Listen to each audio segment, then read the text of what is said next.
Assalamualaikum warahmatullahi wabarakatuh. Di video kali ini, kita akan membahas sebuah kisah misterius yang melibatkan seorang pria penggali kubur dan sebuah jenazah wanita cantik yang hidup kembali, sambil mengungkapkan kata-kata tak terduga kepada pria itu. Dahulu kala, di Madinah, hidup seorang pemuda yang bekerja sebagai penggali kubur.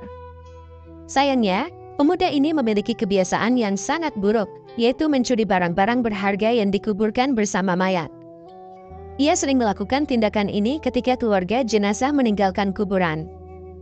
Dengan rahasia yang gelap, ia akan menggali kembali kuburan itu untuk mencuri barang-barang yang dianggap berharga, termasuk kain kafan mayat jika kain tersebut dianggap berharga. Suatu hari, pemuda ini menggali kubur untuk jenazah seorang gadis yang sangat cantik. Begitu kuburan sepi, ia memutuskan untuk menggali kembali kuburan gadis itu dan mencuri kain kafannya. Namun, tindakan tercela tidak berhenti di situ. Matanya terpana melihat kecantikan dan keindahan tubuh sang gadis, dan nafsu birahinya memuncak. Tanpa berpikir panjang, ia melampiaskan syahwatnya kepada mayat tersebut sampai puas. Setelah tindakan mengerikan itu, pemuda ini merasa sangat gelisah dan menyesal. Rasa bersalah dan dosa yang besar menghantuinya tanpa henti. Tanpa memiliki harapan akan mendapatkan pengampunan atas dosanya, pemuda ini akhirnya memutuskan untuk mencari tobat yang tulus kepada Allah. Ia datang ke Masjid Rasulullah di Madinah dan bertemu dengan Umar bin Khattab. Dengan cemas dan hati-hati, ia bertanya kepada Umar tentang hukuman bagi seseorang yang berzina.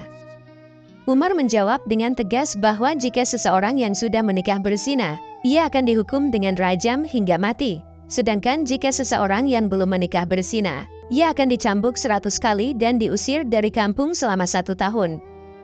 Kemudian, pemuda itu bertanya lebih jauh, bagaimana jika seseorang melakukan perbuatan yang lebih keji, yaitu menzinai mayat, padahal ia belum menikah? Pertanyaan ini membuat Umar sangat terkejut dan marah. Ia berkata, sungguh, ini adalah perbuatan yang sangat keji. Saya bahkan tidak bisa membayangkan sebesar apa dosanya. Siapa yang bisa melakukan perbuatan yang keji seperti itu? Dengan ragu dan bimbang, pemuda itu akhirnya mengakui bahwa ialah yang melakukan perbuatan tersebut. Ia merasa sangat bersalah dan bertanya kepada Umar apakah Allah masih mau mengampuni perbuatannya yang sangat jahat ini. Umar yang terkejut dan terdiam, memutuskan untuk mencari jawaban dari Rasulullah.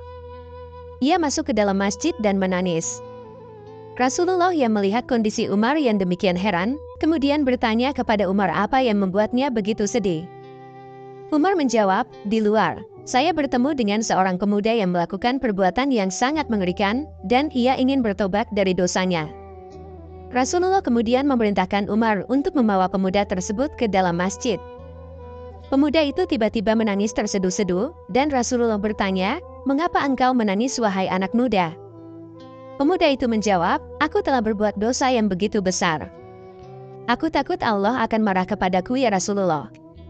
Rasulullah kemudian bertanya, apakah engkau telah menyekutukan Allah dengan sesuatu atau engkau telah membunuh orang yang tidak bersalah? Pemuda itu menjawab dengan tegas, tidak ya Rasulullah. Saya tidak pernah melakukan kedua perbuatan itu. Rasulullah mencoba menghibur pemuda itu dengan kata-kata penuh belas kasihan, ketahuilah anak muda, Allah akan mengampuni dosamu sekalipun dosamu sebesar 7 kali lipat langit dan bumi. Apakah dosamu sebesar Ummul Kursi? Pemuda itu menjawab dengan penuh penyesalan, lebih besar dari itu ya Rasulullah. Rasulullah bertanya lagi, apakah dosamu sebesar Arasy?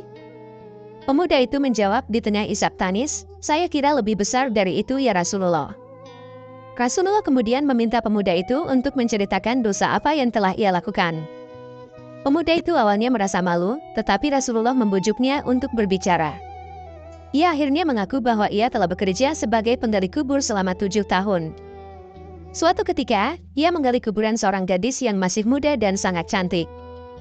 Ia menggali kuburannya secara diam-diam, lalu membuka kain kafannya. Awalnya, ia berencana untuk meninggalkan gadis itu dalam damainya, tetapi nafsu birahinya menjadi begitu besar sehingga ia melampiaskan syahwatnya dengan menzinai mayat tersebut sampai puas. Setelah itu, ia meninggalkan tempat itu tanpa menghiraukan tindakannya yang sangat jahat. Beberapa langkah setelah meninggalkan kuburan itu, tiba-tiba mayat gadis itu bangkit dan berbicara, sungguh celaka engkau wahai pemuda. apakah engkau tidak malu kepada Tuhan yang kelak akan membalasmu di hari kiamat?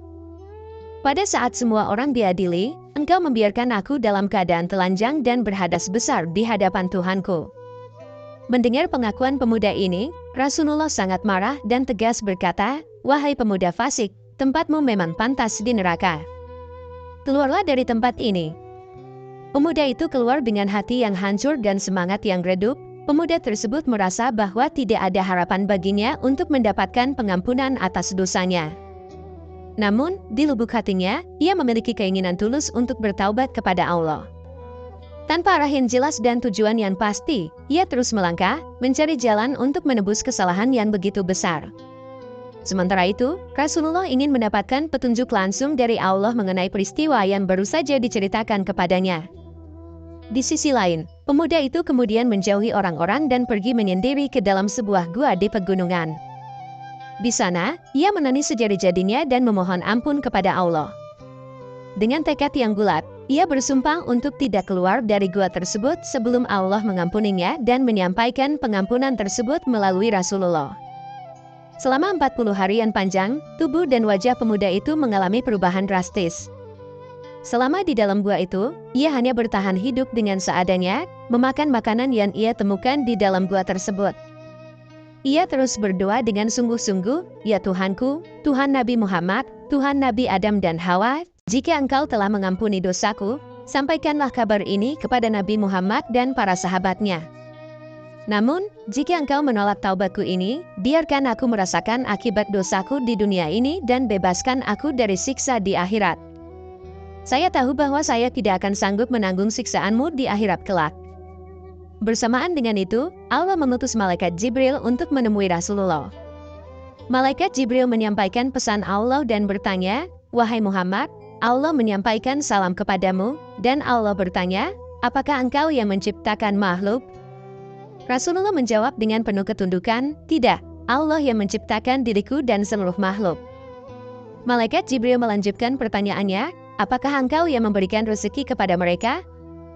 Rasulullah menjawab, "Tidak, hanya Allah yang memiliki kuasa memberikan rezeki kepada makhluknya." Malaikat Jibril bertanya kembali, "Apakah engkau yang menerima taubat mereka atau yang menghukum mereka atas dosa-dosa mereka?"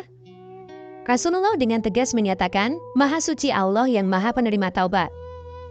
Malaikat Jibril kemudian menyampaikan firman Allah, "Maafkanlah hambaku, karena aku telah mengampuninya." Lalu turunlah ayat. Dan juga orang-orang yang apabila mengerjakan perbuatan keji atau menganiaya diri sendiri, mereka ingat akan Allah, lalu memohon ampun terhadap dosa-dosa mereka, dan siapa lagi yang dapat mengampuni dosa selain daripada Allah? Dan mereka tidak meneruskan perbuatan kejinya itu, sedang mereka mengetahui. Selanjutnya, Rasulullah memanggil pemuda tersebut dan memberitahukan bahwa Allah telah mengampuni dosanya dan menerima tobatnya. Tak lama kemudian pemuda ini meninggal dunia. Pemuda itu pun meninggal dalam keadaan yang penuh rahmat dan pengampunan dari Allah. Kabar kematiannya tersebar di seluruh kota Madinah, dan orang-orang mulai memahami kebesaran pengampunan Allah. Mereka mengingat kisah pemuda itu sebagai pelajaran tentang betapa besar dan tak terbatasnya kasih sayang dan pengampunan Allah. Rasulullah dan para sahabatnya mengambil pelajaran dari peristiwa ini. Mereka menyadari bahwa tak ada dosa yang terlalu besar untuk diampuni oleh Allah asalkan seseorang benar-benar bertaubat dengan tulus. Jadi, kisah pemuda penggali kubur yang menerima pengampunan Allah adalah cerminan tentang kuasa dan kemurahan hati Allah, serta pengingat tentang pentingnya taubat, belajar dari kesalahan, dan menjaga hati dari dosa-dosa yang dapat merusak kita. Wassalamualaikum warahmatullahi wabarakatuh.